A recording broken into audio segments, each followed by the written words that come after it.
Hello, welcome to Claret and Blue. My name is Dan Rowlinson. I'm joined here this afternoon with John Townley for what is a rebranded version of something we did last year.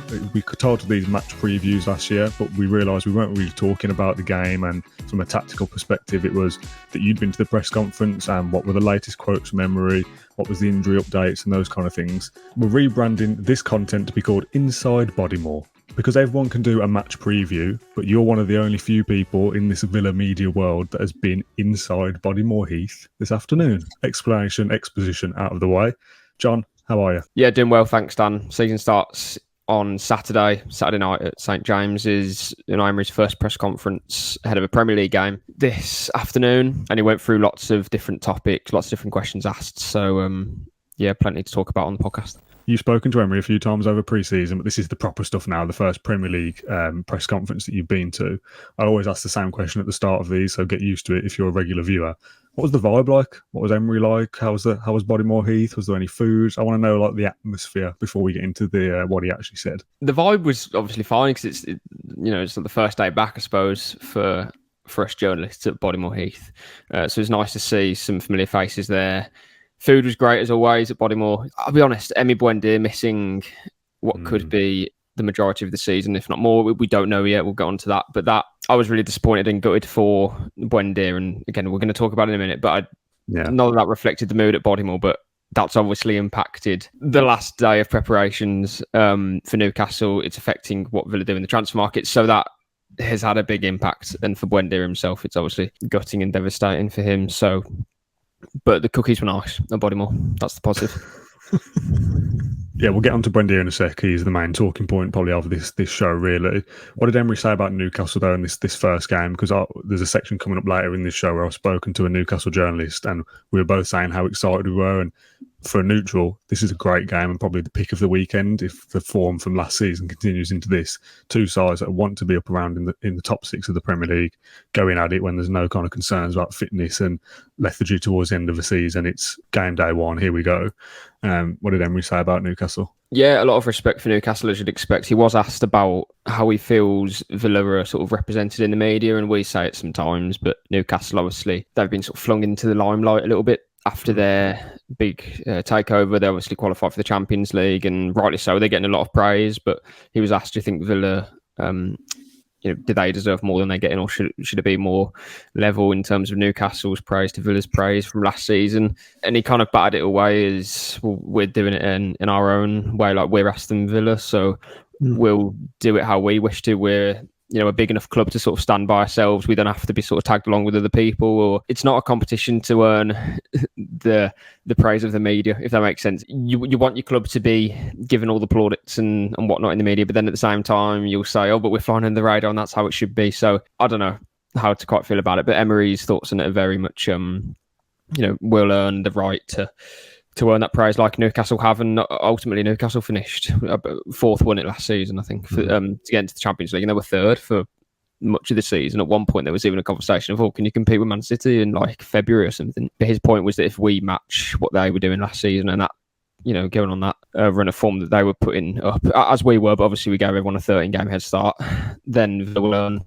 as many plaudits as what Newcastle did. So he wasn't too fussed about that, and I don't think he really cares what people say anyway. Let's talk about the injury update then. I mean, I might as well have called this the Buendia update because he is the main talking point, the elephant in the room of this show. Not ideal for your season preparations. I've seen a few people saying that in terms of like his goal output and things like that, it won't be a massive amount to replace, but it's still squad depth, isn't it? Buendia would have had a role to play, and I think he probably would have started this game against Newcastle as well. So that disrupts things a little bit as well. There are some other updates in terms of Dendoncker and John Duran, which we'll save for after the Buendia bits and pieces. You said it kind of dampened the mood a little bit. For me to say it's bad news, isn't it, John, is an understatement, but it's bad news, isn't it, John? Villa on such a, they're on the crest of a wave at the moment, and Buendia has played a big part in that. He was the only player to play every game last season.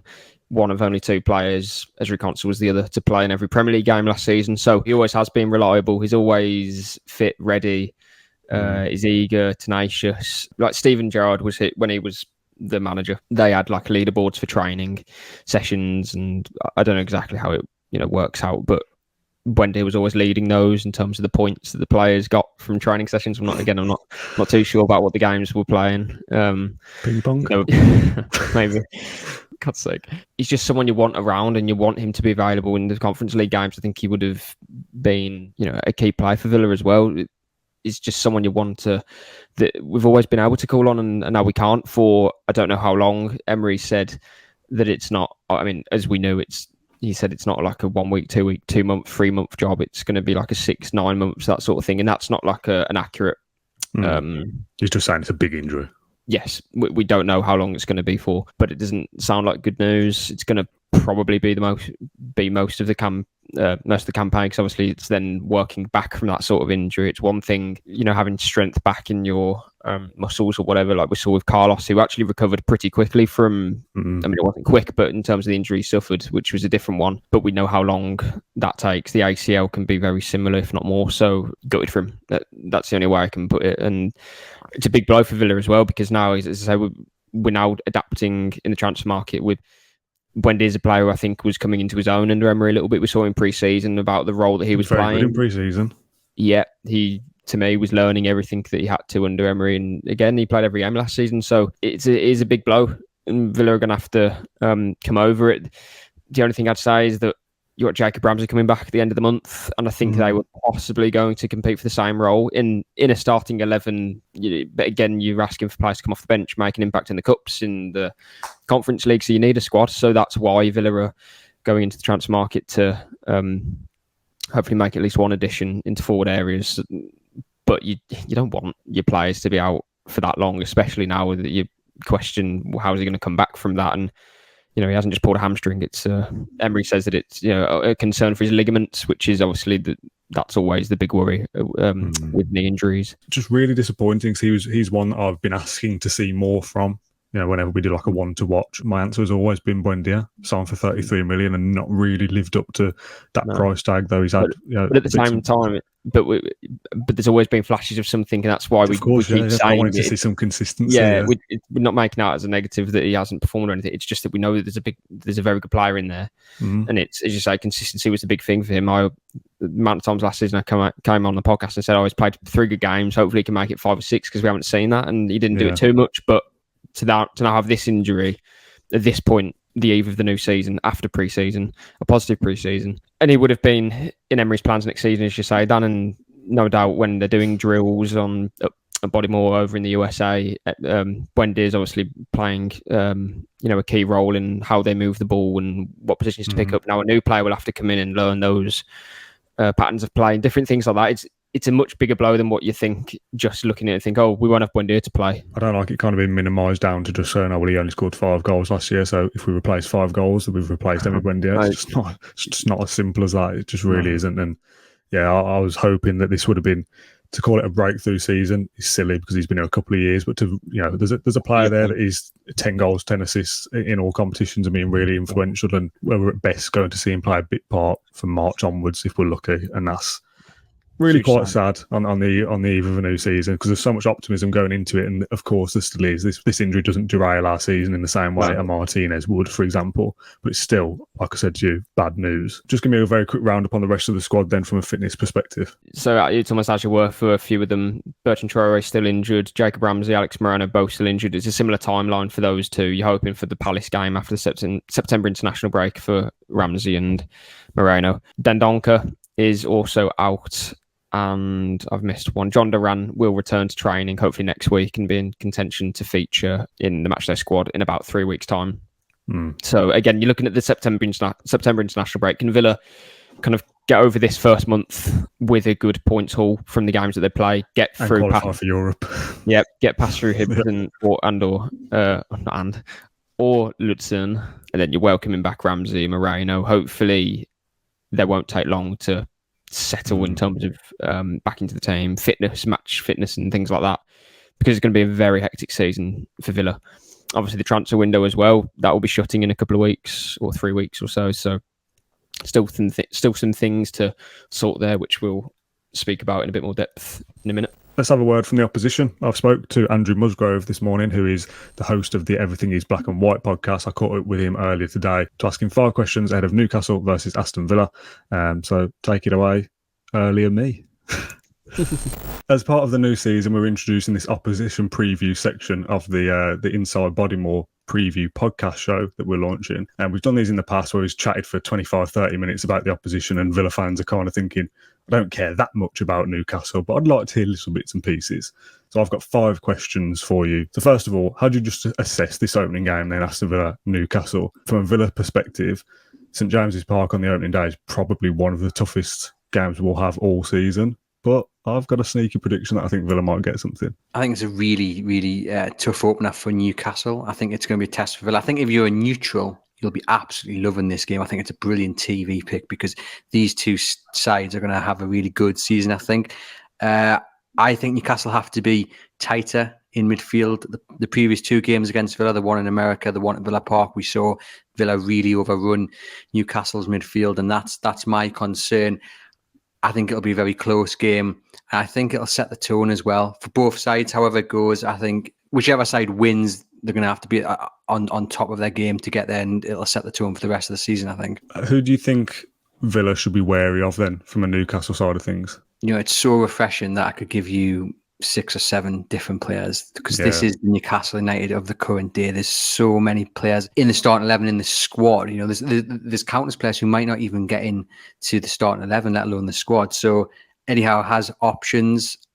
There's a big debate about who starts in midfield. There's a big debate about who starts up top, and there's a big debate about who starts on the left. So it's very hard to say that this person will start on Saturday because Eddie Howe has a selection dilemma built on the fact that there are several players on such good form during this pre-season. Many people will look to Bruno Guimaraes because I think he's one of the guaranteed starters. I'm going to pick Alexander Isak. I think Alexander Isak will start up front.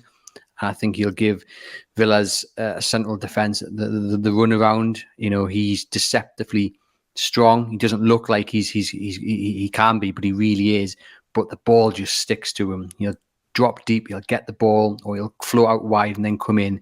And the things he can do with it, it's like watching Messi or Peter Beardsley in his pomp. Like, it just sticks to him. It's unbelievable. And I think if he does start ahead of Callum Wilson, he'll be the man to watch. Let's flip that question then from the other side. Who are you scared of from Villa side? Because again, the things you've said there about Newcastle could be copy and paste for Villa, that we have a good squad now that go back 2 seasons, 3 seasons. We'd have said Jack Grealish, end of discussion. There's no one else really to be concerned about. Now I could give you 5, 6, 7, 8 players as well. It'll depend if Fabian Schär's fit. There's a question mark over that. If not, then Ollie Watkins probably gets the nod for me. But you could pick so many. If I wasn't going to go for a sexy answer, I'd go for John McGinn because he's just, I think, such an underrated player, and he just pulls the strings. And in that opening half or so against Newcastle in America, McGinn was just everywhere. And you had him up against Sandro Tonali, who was a £52 million signing from AC Milan. You got John McGinn. And John McGinn looked streets ahead of him. I know Tonali's getting up the scratch with things, but McGinn had him for breakfast. And then there's Moussa Diaby, isn't there? I mean, what a signing. Newcastle really like this fella.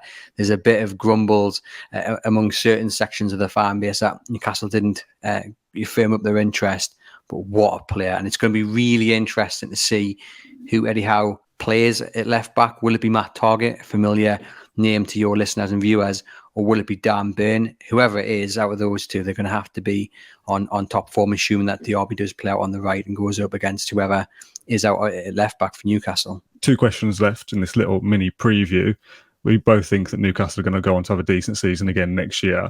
It won't affect this first game, of course, but how will the Champions League affect Newcastle's Premier League campaign, do you think? It's the £1 million question, isn't it? It's going to be tough, but Newcastle have got a bit of squad depth midfield and forward wise. It would be good to see them bringing another centre back just to kind of help them with the schedule that's going to come with the Champions League.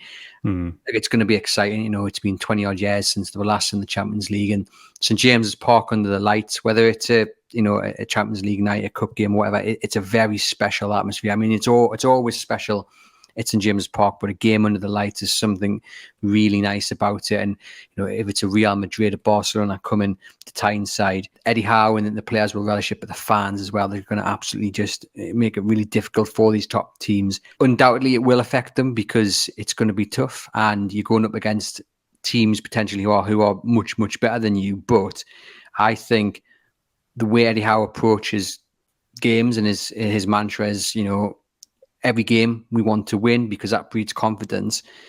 they will go in thinking they can win every game, regardless of who it's against, and they'll give everyone a really good show. And I think the important thing is as well, there will be a blip for Newcastle. We haven't really had it yet under Eddie Howe, but I think with the amount of games they've got, the fact that he will want to give the domestic cups a good go, and he'll want to get back in the top 4 as well. A run of bad form will happen, but I think the owners have his back, and the fans certainly have his back. So I'm not too concerned about any negative impact of the Champions League.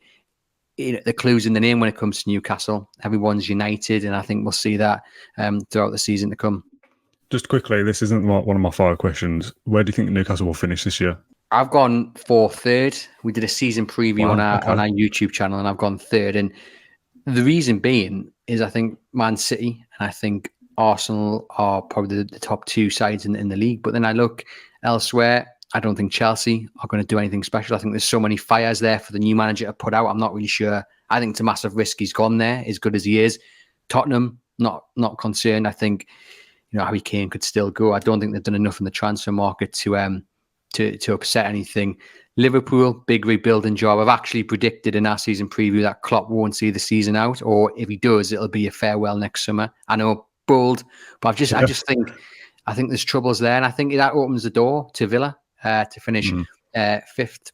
I think they'll be within a shout of that 5th place is the Champions League. There's a good shout for Villa to get there because Unai Emery's done a fantastic job. So yeah, Newcastle for me 3rd, and then I genuinely do think Villa have a really good shout of being within the mix as well. Score prediction then. You've said a draw. What is it actually going to be on Saturday evening? What we saw in America was that the 2 teams maybe weren't as tight as we like at the back. Of course, there was a strange formation from Newcastle. I will not see that again on Saturday. The midfield battle being key. I'm a little bit worried that Villa might just win that battle. I think it'll be 2-2. I'm going to go 2-2. I think it'll be really close. I think it'll be a really entertaining game, but 2-2 is what I'm going for. Lovely stuff, Andrew. Thank you very much for your time. I know that you want me to answer some questions for your Newcastle podcast as well. So if any Villa fans want to go over and subscribe to the Everything is Black and White podcast, just for one match week at least, you can go and do that. I'll put a link in the comments down below. Andrew, thanks for your time and all the best for Saturday evening. Let's go away from match day then. We're going to do predicted 11 and predictions for the scoreline for Saturday in a little bit. Let's talk something different that isn't Newcastle related after a big section there on Newcastle. Transfers. Everyone loves it, don't they? Cameron Archer. I wanted to say Jacob Ramsey then, as I think a lot of people keep doing. Aaron Ramsey linked ever closer with a move to Burnley. Do you just want to explain the Ramsey situation first of all? Yeah, so Ramsey is expected to join Burnley sort of imminently. A deal around £14 million for Villa, which is great for FFP because that's a player who is yet to make his Premier League debut. Mm-hmm. And by the way, I think it's a brilliant move for Ramsey as well. Ramsey leaving Villa might seem like, oh, well, Villa don't rate him or he doesn't have a future at Villa. It's actually the opposite. This is kind of a glorified loan move because... Potentially. That's the caveat, of course, because he has to perform for Burnley. Mm-hmm. But I almost think him leaving as a permanent, that for Ramsey is like, well, I'm here now. I have to perform. It's not a loan move where if it doesn't go well for the first few few months or whatever, he thinks, well, I'll go on loan somewhere else next year and I'll perform well at Middlesbrough again or something like that. He's at Burnley for good, and he also has the carrot of if he plays well, he can return to Villa because Villa will have a buyback. I don't know what price that's set up, but for Villa, we know that they need to stop selling players for money. For FFP, it's a good move for Villa because they're getting 40 million quid as a say for a player who's not played in the Premier League, a player who's capable of playing in the Premier League, I think. And for him to play under someone like Vincent Kompany in a team that plays a good brand of football, it's a Premier League move as well, and a team that I don't think they might be in trouble for relegation, but I don't think they'll be in serious trouble. Unlike a Luton or a Sheffield United, as I predict. So, yeah, a great move for Ramsey and a good for Villa to get the money in and also have the buyback. So if he does well, it's not like, oh, we sold him for too cheap. It's actually, well, we can bring him back if we like. We can bring him back and we don't have to, use him. We could then sell him for another club for a higher fee if he plays so well. So Villa have all the control in that situation, and that's the key. Emery mentioned it in his press conference that there's a lot of decisions that are going to be made about young players. Obviously, Philogene was one that was made. But the key thing is that Villa have control over those players' future, which is good because we're not just selling players for a bit of money fast now or loaning them out to the Championship where we know that they're good enough to play that level. Are they really developing It's a Premier League move, in Ramsey's case, for good money. And I think it's a deal that suits all parties. The season preview that we did that went out on Wednesday, I urge people to go back and watch that, because even up until after the Newcastle game, there's a lot of things in there that are still relevant as we do our predictions for top scorer and player of the year and those kind of things. I opened with how we were optimistic and excited ahead of the season, and it felt like we were a big club. We all know we're a big club, but we're acting as a big club would. This Aaron Ramsey thing is big club moves. This is what big clubs do. They have promising young talent who, you have to use my hands for this, so apologies for the people that are only listening, but Villa are developing to a level at this rate, and Aaron Ramsey is at this rate and won't get into the Villa side because we're ahead of where he is, and that's just the facts of what his ability is. He's 20 years old. He's not going to break through to the Villa first team anytime soon. So what do you do with him? You loan him out to the Championship where you know he's pretty much too good for that level, and then he comes back and a year is not wasted, but where are you? Same position. Villa are still good, too good for Aaron Ramsey, unless he's massively outperformed what people thought he could do. You want to get him into the Premier League and see how he fares there, because that's where Villa are. But if Burnley finished 10th and Aaron Ramsey plays very well, Villa have sold him for 14 million with, let's face it, the buyback clause isn't going to be expensive, because what would be the point of that? 20 million, let's say, maybe, as a ballpark. No idea if that's even close. It's not going to be a 2 million buyback. It's not going to be 50 million, is it? So in the middle, Burnley will want to make some kind of profit on this deal as well if he comes back. If he plays very, very well, and Villa think there's a space for him in their squad, let's say Emi Buendia doesn't recover in the way that we want him to, and Aaron Ramsey will replace him in the squad for next year. He's played very well at Burnley. Villa go back and say, we'll buy him back for our agreed price, and we use him that way. We have control, like you say. Mm-hmm. That's what big clubs do. If Aaron Ramsey doesn't develop in the way that we hope he does, Villa have made 14 million for FFP right here and now, which is massive. Even though it doesn't sound like a lot, it is. It's obviously pure profit as an academy product. If he isn't very good, we make 14 million and we move on. And I think it's a perfect move for all parties. Burnley get a player who was brilliant in the Championship last season in a role which they wanted to strengthen. Villa get a great fee for a player, again, who hasn't played any minutes in the Premier League. It's a win-win. And again, for Ramsey, I think it's important that he goes somewhere and he knows that you got to perform. Like, you're not just going back to Villa the next year. Like, for certain. I mean, you might do if you play very well, but he has to settle there. He has to get used to Burnley. He has to get used to company, used to his teammates, because the likelihood is that, the likelihood, we don't know, but he's there unless something changes, sort of, So I think good move for all parties, and it's a really good business from Villa as well. It definitely needs commending that. Talk to me about the Cameron Archer situation. I think I've read some of the quotes from Emery from the press conference today. Maybe I'm becoming stupid here. I don't really understand the Cameron Archer stuff. It's a difficult. I obviously asked about Duran and Archer over in the USA, and the answer that Emery gave them was that he wants both of them to be in his squad, and Villa need those players heading into what promises to be a very hectic campaign, obviously, if they go far in the Conference League. And I firmly believe that Archer would have a role to play in that, and I still do. The situation at the moment is that Villa obviously are open to letting Cameron Archer leave. Whether that's a permanent or a loan, we don't know, because Emery said it. They're kind of evaluating that situation. If it's a permanent, it's going to be the same kind of thing as the Aaron Ramsey thing you would expect. Exactly the same, yeah. Scratch my head a little bit about a permanent move for Archer, because there's no Championship club that could afford that, surely, unless it's Southampton, who are going to make a lot of money from sales in the coming weeks. But Championship clubs don't spend 20 million quid or more than that. So a loan move elsewhere might work, but then a loan move to the Championship, is that going to benefit Archer? No, not at all. It's a waste of a season. So then you're looking in the Premier League, or maybe even in Europe, the clubs that would look at him in the Premier League. I think there's a couple, maybe. There's obviously clubs that are interested, but which ones can actually do a deal? I think that's the point. There's some domino effect somewhere where Villa now think, right, we can possibly get X player for 40 million, as an example. Yeah. We'll make 14 million off Aaron Ramsey, and let's say 20 million for Cameron Archer. If we sold Carly Chukwuemeka for 20 million and he played no games, if you were looking at Cameron Archer as a Championship prospect from Coventry, for example, and a Premier League club was signing them, you'd be paying 20 million. Villa can then use that pure profit of 34 million, figures as an estimate, to buy that player who is now possibly available, and that's how they bolster their ranks. If that move doesn't happen and Cameron Archer now stays and is part of it, for your manager to be saying just before the start of the season, we're open to selling him, that's a bit strange as well, and that isn't very Emery. It's worth saying that he didn't. I know what you're saying, Dan. He didn't categorically say, we're open to it. He just mentioned. He kind of did, but he didn't say either way he's going to go, or it was mainly a point if they're analysing it.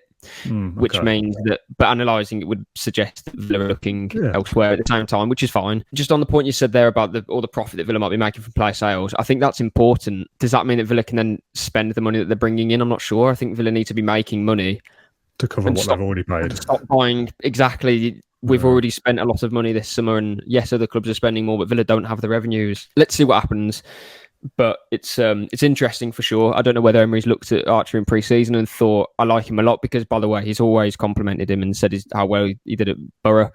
And again, the same situation with Aaron Ramsey. He said Villa need control over these over the futures of these players because Archer's a brilliant talent and they trust him, is what he said. At the same time, does Emery feel like he's ready to make a proper impact now? I don't know.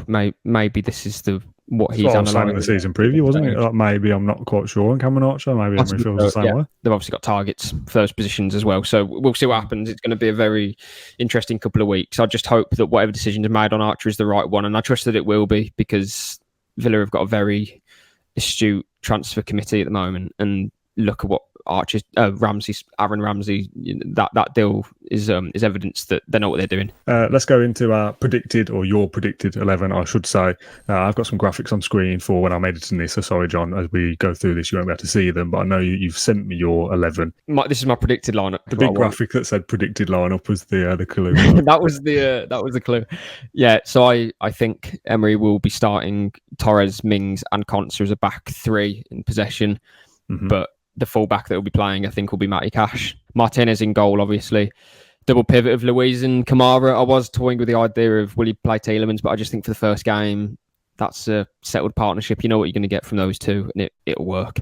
You know what you're going to get from Tielemans as well, but I think he will have to probably wait to make his league debut for Villa. DRB, Watkins and John McGinn are all shoo-ins for me, and that leaves one more player, which will probably play over on the left, because you've got McGinn and Diaby and Matty Cash all sort of on that right side. So you need to play on the left, which I presume will be Leon Bailey. The other one could be Philogene, but I think Bailey will probably get the nod, because again, I think Philogene, yes, he's earned the right to be in the squad, but to make your first Premier League start at St James's, you're not coming in from the cold. It's probably not the right thing to say, but it's along those lines. That's your first taste of it. You've got to win you've got to compete in every duel. You've got to be ready from the first minute. And Bailey obviously has experiences of Premier League football. I've laid it out as it looks kind of like a 4-4-2. We all know it isn't, and how it we all know what it into a back three. Like, we all know the graphic is very rudimentary, but people understand that this is kind of how it goes. You got to take it all with a pinch of salt, because will John McGinn sit on Dan Burn again, which would then affect how far Matty Cash gets up the pitch. Does Diaby come inside so much to play alongside Ollie Watkins? And so there's every game you're going to have little tweaks, but I think as a general setup, I can't see many changes to that 11. The side you've picked is what it probably will be. Obvious question mark is Bailey or Philogene. I wonder whether the not so obvious question mark is Douglas Luiz or Tielemans playing off the left. I get it, but I'm not sure if I'll see it, because we didn't. I don't know. I'm taking quite a lot from the pre-season game, and I could be proved completely wrong. He might play the midfield three that he was alluding to in his previous press conferences, in the saying that he will play Tielemans, Kamara, and Luiz at different points. So maybe we'll see that against Newcastle. But I'm kind of just going safe on this one, just based off what we'd seen in the last few pre-season games. Yeah, and I think that's absolutely fair enough. I'm just offering something different for the sake of we're doing a podcast rather than yes, John. I agree. Yes, John. Yeah, go on. Somewhere where we probably won't agree. Predictions for Saturday evening then. Like I said, this is probably the game of the weekend, and certainly one for the neutrals, live on Sky Sports, 5:30 kickoff. Now, when me and Ash were doing the previews last season, we did a league table for predictions, who got them right, who got them wrong. Who won that? Well, I was about to say, we kind of fizzled out. We were pretty much neck and neck for most of the season. I think Ash was just slightly ahead. If you get the correct score, so if you say 2-0 Villa and it's 2-0, you get 3 points. If you say 2-0 Villa and it's 1-0 Villa, so you've got the correct outcome, it's 1 point. If you don't get anything, 0 points. And we will hopefully continue this for the entirety of the season and work out who is the best person to back as a prediction, me or you. I've already said what I think on the season preview, but I will repeat it for those that haven't seen it. John, how are we going to get on Saturday night? I'd predict a 1-1 draw. Okay. I'd love to predict a win, but I just don't think our season will, start that good, I think it'll be a great season. But to win at Newcastle first game, I said it in the podcast. I mean, I made a funny noise when you said it, didn't I? I thought, like, oh, I'm not sure. But I think a 1-1 is respectable, and that'll be a brilliant point. I just think you get out of St James Park with a point. You do that, most of the times in the season nowadays. I mean, formerly you'd always try and win there, but we never could. I think it's just how do we deal with those 10-minute, 20-minute spells of Newcastle putting pressure on our goal and the crowd getting behind them. Those are really difficult moments in those games. We saw last season when they blew Spurs away, like by 5 goals or whatever it was in the first half. I'm not saying that's going to happen against Villa. I'm sure it won't. But even if they score 1 goal in that period of time, well, then they've got one of the best defences in the division. One of the hardest games we'll play all season, I think, in terms of the opponent. Hopefully it doesn't play that way and we can get off to a nice start and 3 points. But I think 1-1 is what I'll go with. Yeah, I think 1-1, and I'd absolutely take a draw, by the way. I think 1-1 is probably the most realistic, possibly 2-2. I do think there will be goals, just because the sides have kind of both easing into a new season. I think the high line from us is susceptible to having a ball over the top and being shaken a little bit. Likewise, Diaby, McGee and Watkins can definitely threaten Newcastle's defence. Having said all the things you just said about Newcastle being the toughest game of the season, I'm going for a win. I have to, because I've said it before. It will be such a confidence booster for Villa, and Emery will know that to win any game in the Premier League is obviously important, but to win on the opening day against a tough opponent who you expect to be up around there with you, the statement that sends and the precedent it sets to say, look, if you can do that against them, you can beat Everton at home, you can beat Burnley away, you can beat anyone, you guys are invincible. It's just that kind of feeling of what it brings. So I'll go 2-1 and 1-1 for you. I will keep a spreadsheet of those like an absolute geek, and hopefully I'm top of that league table, like Aston Villa will be in the Premier League come the end of the season. John, thank you very much for your time. It's been a slightly longer first show for the start of the new season, mainly thanks to the Emi Buendia news and the Aaron Ramsey and Cameron Archer updates. As we progress into the season, we'll be more honed in and focused on the specific game coming up, and hopefully we'll continue to speak to somebody from the opposition if people enjoyed that as well. I think that first segment was about 8 minutes. If you think that's too long, let me know and I will refine it. If you think it's not enough and you want to hear more from the opponent, I can do that and either cut it out as a separate video, or this Inside Bodymoor programme can be slightly longer. As if I just call this a programme. This Inside Bodymoor podcast can be slightly longer. Thank you for your time. Enjoy St James's. I hope everything goes well. Thanks everyone for watching this video. Leave a like down below, subscribe, comment your thoughts and your predictions as well. We always love to hear from you. And up the Villa. Cheers everyone.